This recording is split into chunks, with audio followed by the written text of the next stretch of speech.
আমি কি দিয়া বুঝাইতাম? আম পাতা, জাম পাতা, বড়ই পাতার কোনো অভাব নাই। কোনো পাতা দিয়া বড়ই, কোনো পাতা দিয়া গরম জল করে না। বড়ই পাতার পানি দিয়া কেন গরম জলটা করে? আম পাতা কি দোষ করলো? জাম পাতা কি দোষ করলো? বড়ই পাতা দিয়া কেন গরম জল করা হয়? এই কথা দিয়ে কোনো মৌলবি কয় না। লাল কাপড়, নীল কাপড়, হলুদ কাপড়, কত কাপড় দেখলাম। কবরের কাপড়টা কেন ভাইজান সাদা? এই সাদা দিয়া কেন দাফন করা হয়? এই কথা দিয়ে পৃথিবীর কোনো মৌলবি কয় না রে। এ আমার যুবক,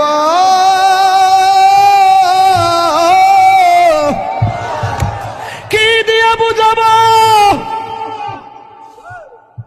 কবরটা কেমন ডেঞ্জারাস? কি দিয়া বুঝাবো মরণটা কত কঠিন? কি দিয়া বুঝাবো তাহিরের একটা দিন চলে যাওয়া মানে হলো আমার জীবন থেকে চিরদিনের জন্য দিনটা চলে গেছে। কোটি টাকা দিয়েও এই ঘন্টার সময়টা আনতে পারতাম না। এখন আমি শ্বাস ফালাইতেছি, একটা টাকা বিল দেওয়া লাগে না।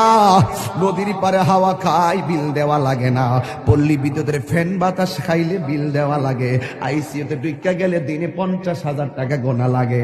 আমার আল্লাহ যে কত নিয়ামতের বাতাস আমরা ঢুকাইতেছে, বাইর কইরাইতেছে, একটা টাকা বিল নেই না।